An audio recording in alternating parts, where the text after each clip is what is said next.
Hi, this is Rick from For Community, creating community spaces so you can connect with others and also with God. So long time ago, when my wife and I first got married, my wife decided that she was going to assign us roles by designating tasks as blue jobs and as pink jobs. Blue jobs included things like taking out the garbage, going to work, staying out of her hair was a blue job. We were young, but it sounded very traditional to me. The guy went to work and the woman stayed at home doing the stuff. And I tell you, I was living in bliss for a momentary period of time, as I was not allowed to do laundry and I was not allowed to cook. But that was a very, very short moment in time. Things didn't last very long, and eventually she clued in and she started saying stuff to me like, why am I doing all this stuff? Why aren't you doing this stuff too? I had a moment of bliss. And then we moved on back into the reality of what we have right now. Then every marriage is so different. Some are very traditional, with roles for men and women that reflect our family of origin. Others are more reactive of their families of origin, maybe not wanting to go back and relive the past, and perhaps it felt a little bit too oppressive, so we want something a little bit more equal. Whatever's working for you is working for you. Just go for it. So here's an opening question. What are some of the healthy rules you have in your household for your spouse and for your kids? This video is based on my interpretation of Colossians 3:18 all the way to chapter 4, verse 1. A very contentious passage that causes much controversy. In this passage, what we see a moment in time. We see a snapshot of the church reacting to some cultural oppression. We see a church attempting to model redemptive movement. Big phrase, redemptive movement. Making some good changes, but also recognizing that there's so much more change that needs to be done. Wives, submit to your husbands, as is fitting for those who belong to the Lord. Husbands, love your wives and never treat them harshly. Children, always obey your parents, for this pleases the Lord. Fathers, do not aggravate your children, or they will become discouraged. Slaves, obey your earthly master in everything you do. Try to please them all the time, not just when they're watching you. Serve them sincerely because of your reverent fear of the Lord.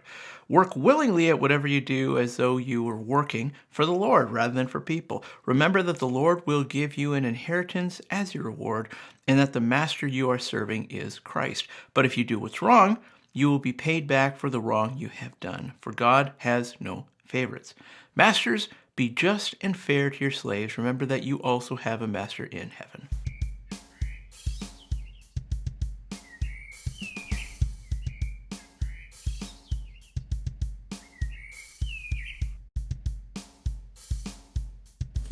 I wonder if there's any mail. Oh, okay. Hey, come down, it's dinner time. Ugh, coming. Okay, I'm coming. Just give me a sec. Hey kids, don't forget to look in the background for all the cool characters. And don't forget to watch this week's episode of Connect HQ. Bye! Big passage, the source of a lot of debates and arguments and fights in the home and in the church, and lots of disagreements with me as the pastor trying to teach it. Here's the one point that I want you to carry with you after watching this video. Would you please model loving God and others in your home? I think this passage is teaching us 2 points that will help us to model how we love God and others in our homes. And the first point is this: move toward health. I'm taking this from the text that says, wives, submit to your husbands as fitting for those who belong to the Lord. Husbands, love your wives and never treat them harshly. There are 3 groupings of people mentioned in this whole passage. There's the wives and the husbands, the children and the fathers, and the slaves and the masters. I want you to notice the order of these groupings. It's not husbands and wives. It's wives and husbands. The weaker group is listed first in all 3 instances, and this is essential to understanding what's going on here. The passage comes right after the passage we studied last week in the last video, where we learn that every Jesus follower has Jesus living within them. And it's Jesus living within all of us that raises our value to being equal brothers and sisters. See the previous video for more of that. After we learn that we are all equally valuable because Jesus lives within all of us equally, we have an application here for what this looks like inside of our homes. So to make the point, the author starts with the weak, to elevate the status of the weak and to restrict the status of the powerful. Here's a little background of where I'm coming from for this text. I needed to study what the Greco-Roman world was like in both my undergrad and also my grad studies. I'm so thankful that I'm living today and not 2,000 years ago in the Greco-Roman world.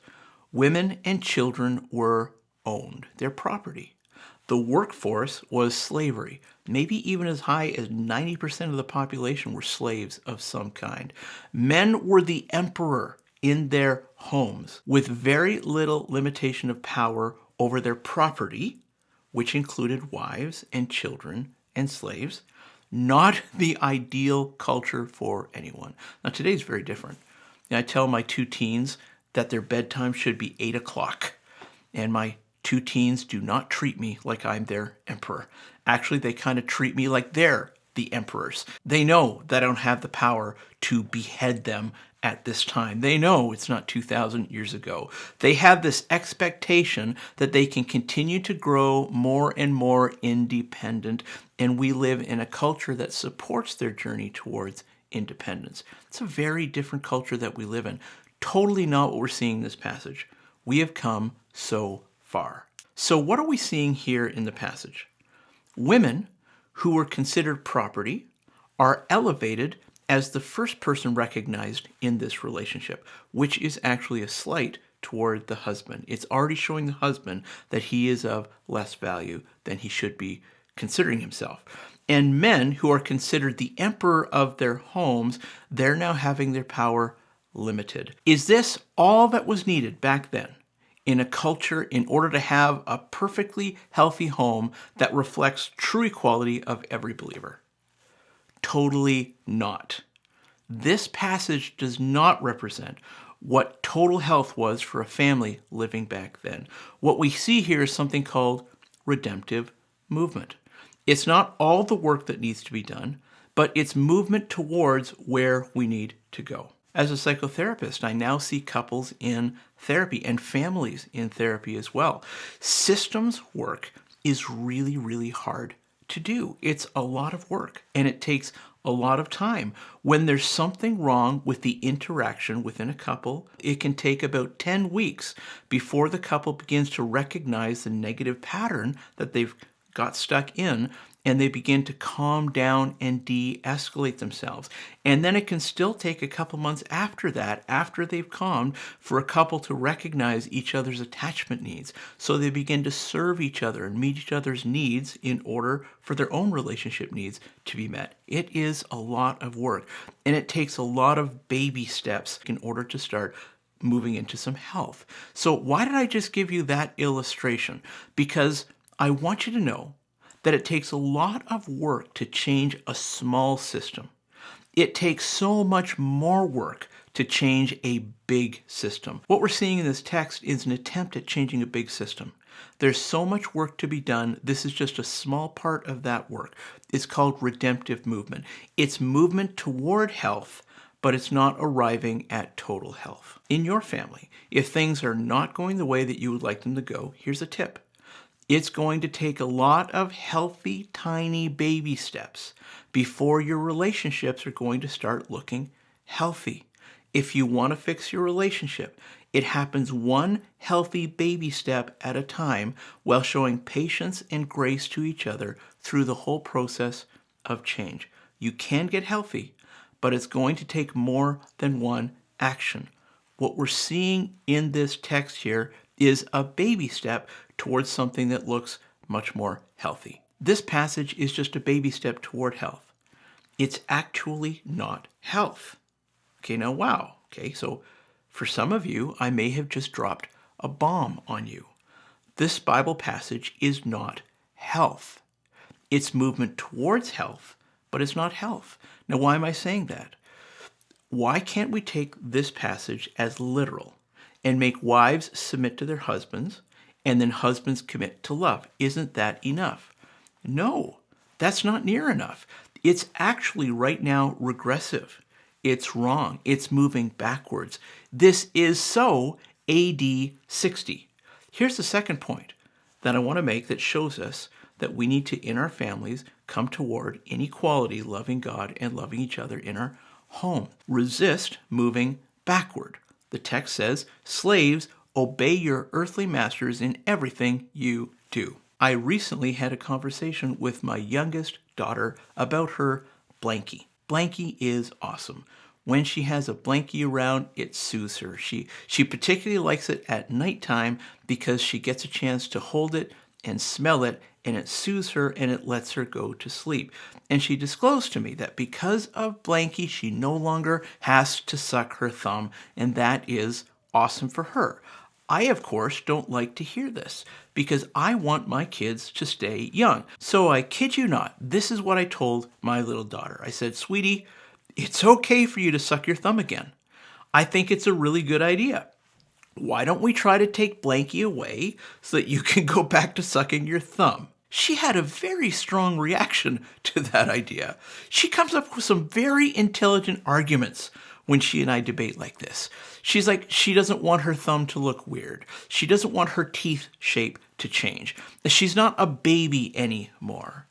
However, I'm the daddy. So I insist and I say, no, you're wrong about all of that. It is good and healthy for you to start sucking your thumb again and go back to being a baby. I kid you not, this is a real conversation I have with my youngest.